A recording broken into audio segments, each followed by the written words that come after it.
Minutes, etc. to do, and a prayer that Christine Scott's going to do. If I get it to you in time.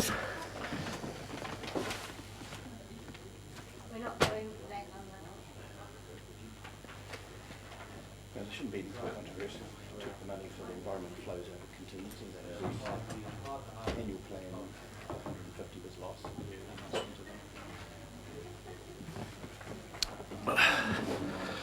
Kia ora tātou, and good morning everyone. I'll call this extraordinary meeting of the Hawke's Bay Regional Council to order and ask Councillor Scott to take us through the prayer, please.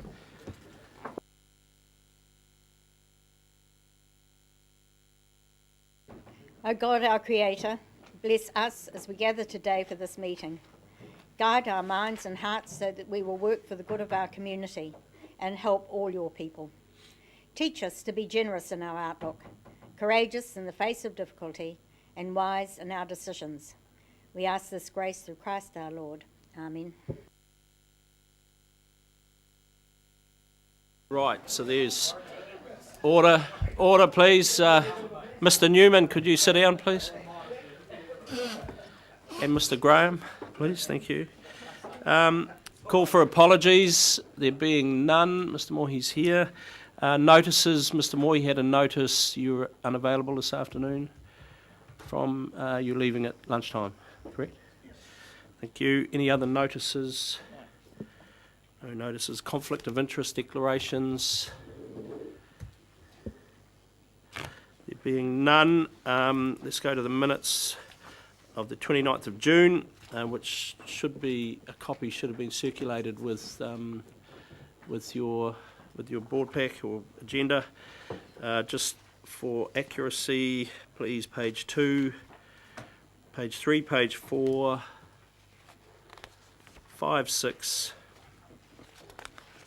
page 7, page 8, page 9, and page 10,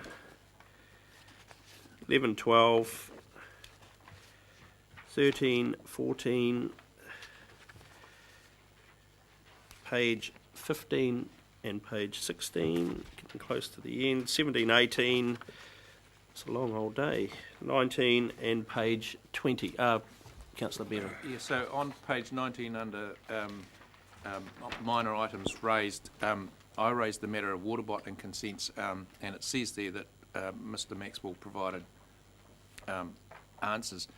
I raised one issue which was given the public interest in this, whether we should continue to have a delegated authority to staff to make a call on whether these applications should be publicly notified or what the notification process should be. And that question has not been answered, and I think it still sits on the table. So I'm not. And it wasn't. It's not reflected in these minutes. Correct. Yeah. That was where we ended up. Pretty sure that was the case. See, you've done that. Thank you. Councillor Hewitt, did you have your hand up? No. Oh, you're happy to move. Okay. You're happy to move. Seconder for that. With that clarification, thank you, Councillor Bevan. I'll put that motion. All those in favour, please say aye. Contrary, no. Carried. Matters arising from those minutes. Councillor Belford. It's on page 3. 1, 2, 3, 4, 5 bullets down is a reference to legal advice with respect to the consent conditions having to do with the dam design, the independent committee and so forth. And my recollection was that Councillor Barker asked that the councillors in fact have access or see that legal advice. Was that not the case? And wasn't that agreed to? Yes, it was, and we haven't finalised the legal advice. We're still working through the detail with Simpson Grierson and getting that finalised in anticipation of providing that to you at your next meeting. Next meeting. Other matters, excuse me, other matters arising?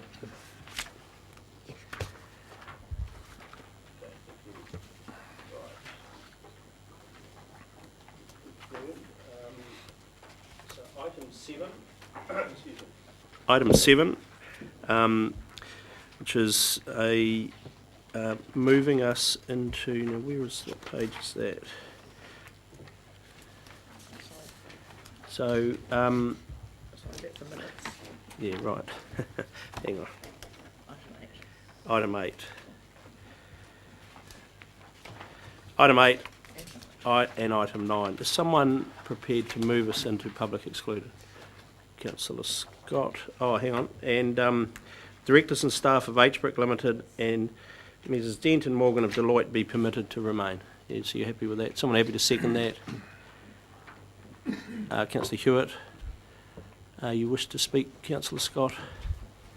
Mr. Chairman, I realise that there is a lot of interest in this item, but we are at a very, I guess you'd call it delicate stage of the proceedings, and obviously there is commercially sensitive information and that has to be protected.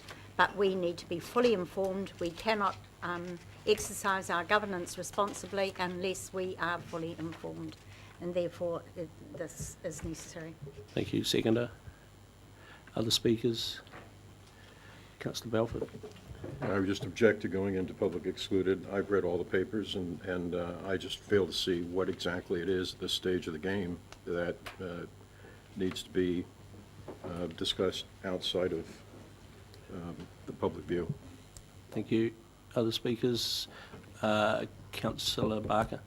Could I echo the concern that Councillor Belford has? I've read the papers as well. A good amount of this, in my view, can be in the public arena and should be. We are a public entity, a public organisation dealing with public money, and the pressure is on us to be open and transparent. I would hope that should we go into public exclusion, serious consideration is given after we've heard whatever has been told to us, that we reflect on this and make available what is reasonable for the public to have access to. So I don't want to use this as a barrier for holding it, as long as I'm sure that we will go over it and release what is appropriate later. Thank you. Other speakers? Mr. Chairman, it's quite plain from the agenda item, which is we have been provided with, which is confidential at this moment, that there is a number of documents that we will be viewing this morning that are confidential, and therefore if we're to view them, we need to do it in public excluded. So it is necessary, and I totally agree with any other speakers, anything that is appropriate to bring up in the open session this afternoon should be, I'm sure all councillors will agree, will be discussed then and open. Those parts of it that can be. Thank you. I'll put that motion, and all those in favour please say aye. Aye. Contrary, no. Might need a show of hands there. I wasn't quite sure. In favour? And against? Carried. Motion's carried. Thank you. So we're moving now into public excluded. So please, could members of the public, other than the people named, please, we will be back in our public meeting. We'll reconvene at 1 p.m. this afternoon. So thank you.